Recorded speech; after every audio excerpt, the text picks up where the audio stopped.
I have a special video for you today. My friend Nina has a van that she's selling with full solar and off-grid, but also can be plugged in. It's so nice, y'all. Makes me want to start the van life. I hope you enjoy.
So the vehicle is a 1997, don't get fooled by the year, Ford Econoline E350, so it's got a good engine in it.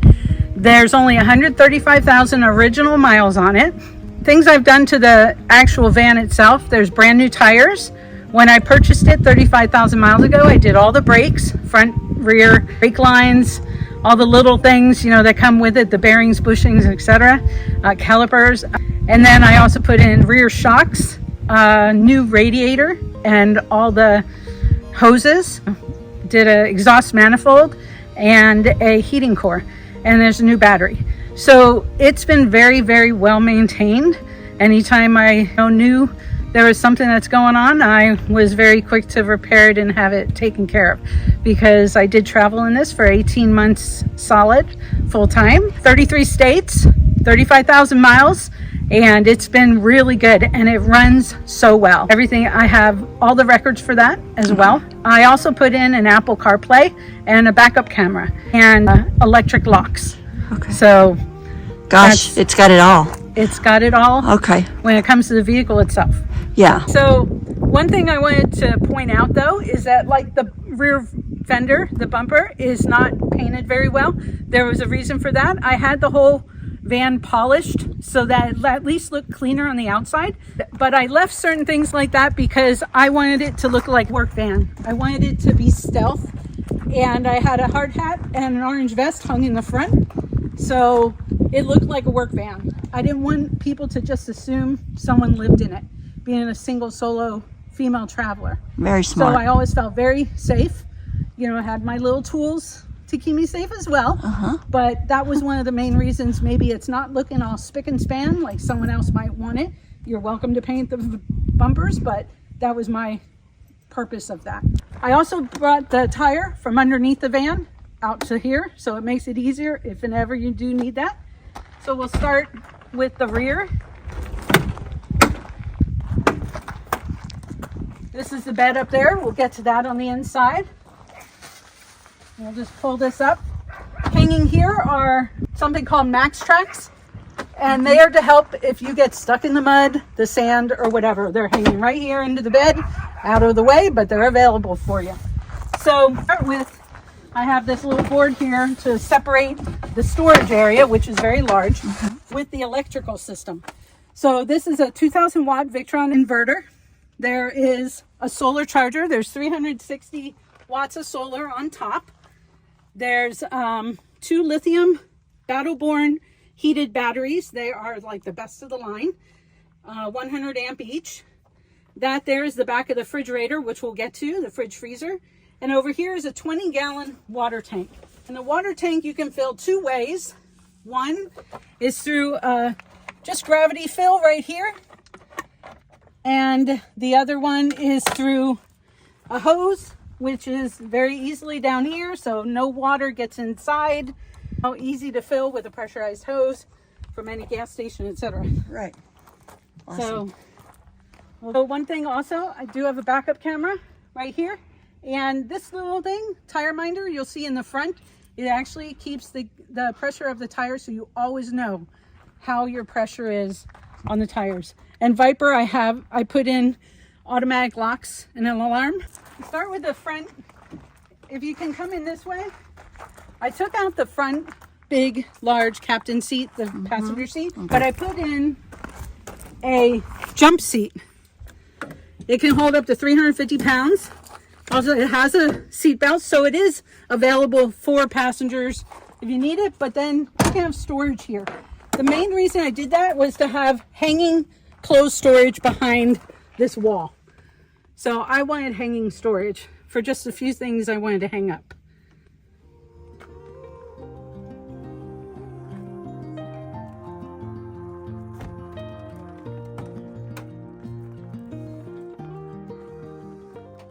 So opening the side doors, you have a mosquito net, which is very helpful. You can step inside. So there's tons of storage up here above the cab. Right now I have all the window coverings, which I do have good window coverings for all the windows, including the fan and the skylight and the front windows as well. So coats and stuff here. This door has a lock at the bottom between the cab and the back. Slides open, so you have easy access to get in and out from the front seat as well. Turning around this way, has a Lagoon table mount, which swivels, goes up and down as well. And then in here, my little secret, no one would know it, I have a full, huge safe because I wanted to know my computers, I work remote, my computers were safe, or if you have a camera or whatever, and no one really knows that's there unless you know. Yeah, your valuables. Right. More storage in here. There's a hole in the front because I was going to travel with a cat, or you can have it for a little dog. Okay. So that could be a Yeah. cat door or dog door. Right. It can. We have a flip-up table here. I used a little camp stove to cook, and then it just folds away nicely. The water has a electric water pump, and turns on. Underneath is just a little gallon jug for the gray water.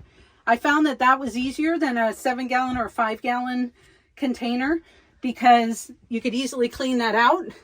When it gets to smell, you could wipe it out, wash it out. It was easy. It's not heavy either. It's heavy. Exactly. Yeah. Here, if you push the button, you can see your water level at any time. Now it's about half full right now. Let's turn around. Okay. Also wanted to point out this moon, what's in here is a moon shade, and it's a shade to go outside. So it's like an awning. So that comes with the van as well. And that's about $300, so it's a good thing. Okay. And what about your flooring? What kind of flooring do you have? It is laminate flooring, so it's easy to take care of, easy to clean. So here, there's lots of storage over here for your kitchen and all that stuff. Whatever you put in here, up here and over here. I mean, there's storage galore. You know, fruit and bananas and so forth.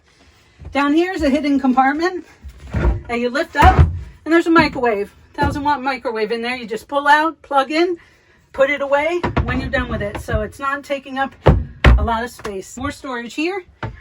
And so I'll show you the fridge. The fridge freezer is in here. It is a 65 liter, so it's quite large, dual zone.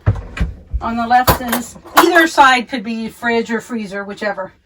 So it's been very handy to have a real good sized fridge and freezer. This is the bed in kind of back mode, but then, so it looks like a twin right now, but when you pull this out and slide it out, you yank that and drop down the back piece and push, and now you have a full-size bed. Wow. And so also I'm 5'3". This is a mid-size roof, not a high roof, but it's mid, and I can stand. Probably 5'4" can stand in here comfortably. Yeah, but, that's really you have to understand, to be honest, I didn't stand up very much. Yeah. I sat and I worked, I sat and I cooked, or I slept. Yeah. Otherwise, I was outside. Right. So it wasn't in you know, hindsight wasn't as big of a deal, but it is actually at least not a low roof. So that's how the bed comes out. It goes up very easily. Just pull this piece back up, slide, take this piece and stand it up, and you're back in regular mode. So you can get to the fridge and freezer. It takes a few seconds. So in here is a little drawer for your utensils and so forth. Right here is a push button. I think I said, you know, for the water. Let's just show you the fridge freezer once more so you can see the inside and how big it really is. It's really quite large. Oops. Yes. So fridge and freezer. Yeah, it's dual zone. You can make either side, whichever one you want. Very easy to adjust down here on the bottom. You can see the little numbers. That's how you adjust either side. Okay. There is another storage right here as well. Little hidden storage. Okay. And then up here in the storage, there's a shelf. I had clothes up here, clothes in here. Here's all the electrical inside, including some more 12-volt plugs and the inverter switch to turn the inverter on and off. And then for other outlets, we have your regular 120 volt. You have 2 USB there, and you have 2 USB over here, which I have the little fairy lights plugged into, as well as another set of plugs there. So up here we do have lights under here and here that are on a dimmer. Yep.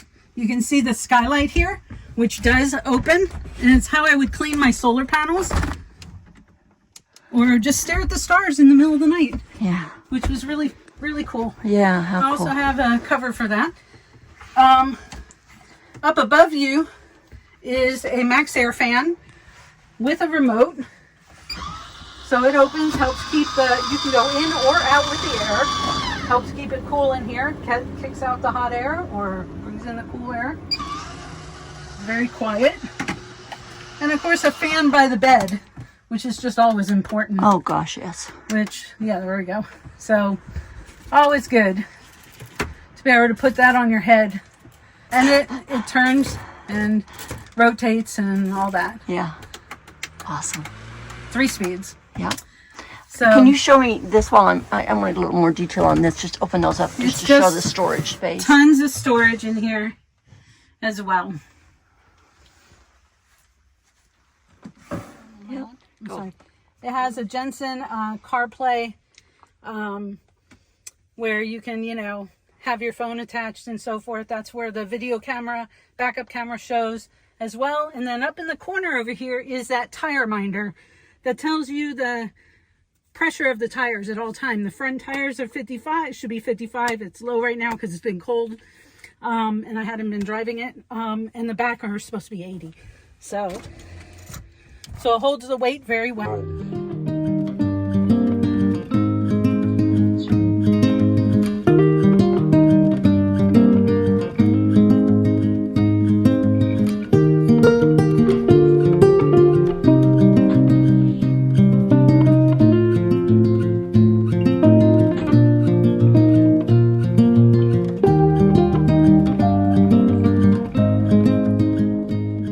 Sitting on her beautiful back porch in Bean Station. I'm going to show you guys the view in a minute. I cannot even believe this is real life setting up here. It's so beautiful. It's and so peaceful. beautiful. Oh my goodness. Peaceful. You guys, it's just breathtaking. All right, so we went through her details of her van, and I wanted to talk to her a few minutes about what she, kind of her history with the van, why she did van life, that kind of thing. So during the pandemic, you know, I work in an office and tied to a desk, but the pandemic allowed me to go remote. So I ended up moving to Tennessee from San Diego and to help a family member. And then I thought, well, I can work anywhere. and I've always followed the van life and really wanted to check it out. But honestly, I'm not that adventurous. Yeah. But I thought, you know what? I need to get out of myself. I need to, like, out of my comfort zone. You did it. I did it. It You was did very it. much out of my comfort zone. Yeah. But it was a blast. So I bought this van used. It had 100,000 miles on it. It was in great shape.